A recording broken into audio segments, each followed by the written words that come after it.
Palestine.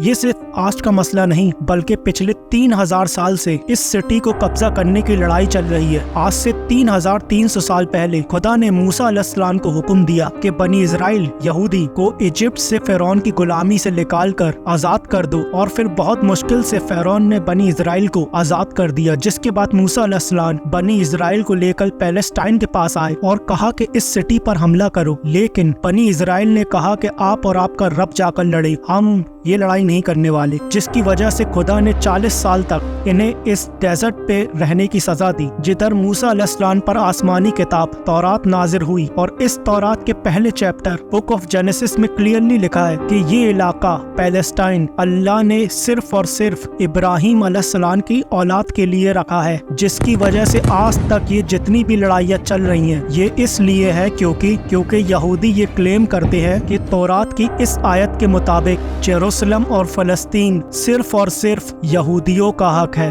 क्योंकि बनी Israel हजरत इब्राहिम अलैहिस्सलाम की औलाद हजरत इसाक अलैहिस्सलाम की लाइन से आते हैं। एंड इट मेक सेंस, तब तो इनको मिलना चाहिए। लेकिन तौरात पे लिखा है कि ये इलाका इब्राहिम अलैहिस्सलाम की औलाद के लिए है, सिर्फ इसाक अलैहिस्सलाम की औलाद के लिए नहीं। इब्राहिम अलैहिस्सलाम के बेटे एक नहीं बल्कि 2 बेटे थे, इसहाक और इस्माइल। इसहाक अलैहिस्सलाम इज द फादर ऑफ बनी इजराइल, बट इस्माइल अलैहिस्सलाम को अरबों का फादर समझा जाता है। और ये बात सिर्फ हम नहीं, इवन यहूदी भी इस बात को मानते हैं। तो इन्हीं की किताब तौरात के मुताबिक पैलेस्टाइन पर सिर्फ इसहाक अलैहिस्सलाम की औलाद का हक नहीं है, बल्कि इस्माइल अलैहिस्सलाम की औलाद अरबों का भी हक है। मूसा अलैहिस्सलाम के साथ 40 साल डेजर्ट पे रहने के बाद आखिर बनी इजराइल ने जोशुआ की लीडरशिप में पैलेस्टाइन को फतह कर लिया। लेकिन कुछ टाइम बाद ये सिटी इनके हाथ से दोबारा निकल गई और फिर अगले 300 साल तक बनी इजराइल इस सिटी को दोबारा हासिल नहीं कर सकी। लेकिन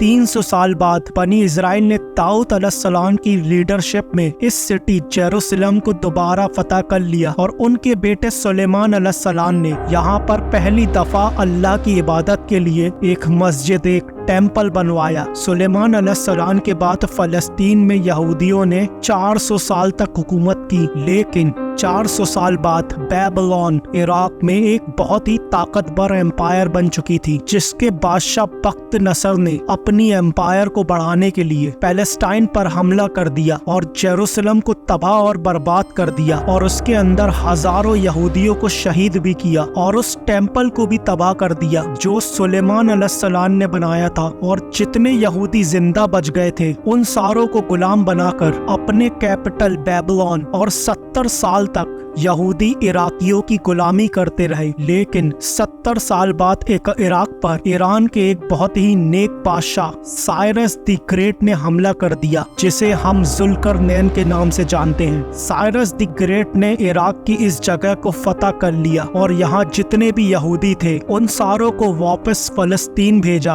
और उन्हें फंड्स भी दिए कि वापस जाकर सुलेमान अलैहिस्सलाम टेम्पल को वापस बनाए, जो इससे पहले तबाह कर दिया गया था। जिसके बाद फलस्तीन पर फिर से यहूदियों ने 400 साल तक हुकूमत की, लेकिन फिर इन पर एक ऐसी हुकूमत ने हमला किया जिसने सारे यहूदियों को यहाँ से 600 साल तक बाहर निकाल दिया, द ग्रेट रोमन एम्पायर। और बनी इजराइल पर इतना जुल्म किया जो इससे पहले किसी ने भी नहीं किया था। यहूदियों ने रोमन एम्पायर से लड़ने की भी कोशिश की, लेकिन रोमन एम्पायर ने हजारों यहूदियों को कत्ल किया और हालात इतने खराब हुए कि यहूदी रोमन एम्पायर से छुपकर केव्स में रहने लगे और रोमन एम्पायर ने बैतुल मक़दस, जिसे पहले सुलेमान अलैहिस्सलाम फिर जुल्करनैन ने बनवाया था, दोबारा तबाह और बर्बाद कर दिया और उसके बाद ये टेम्पल दोबारा आज तक नहीं बन सका।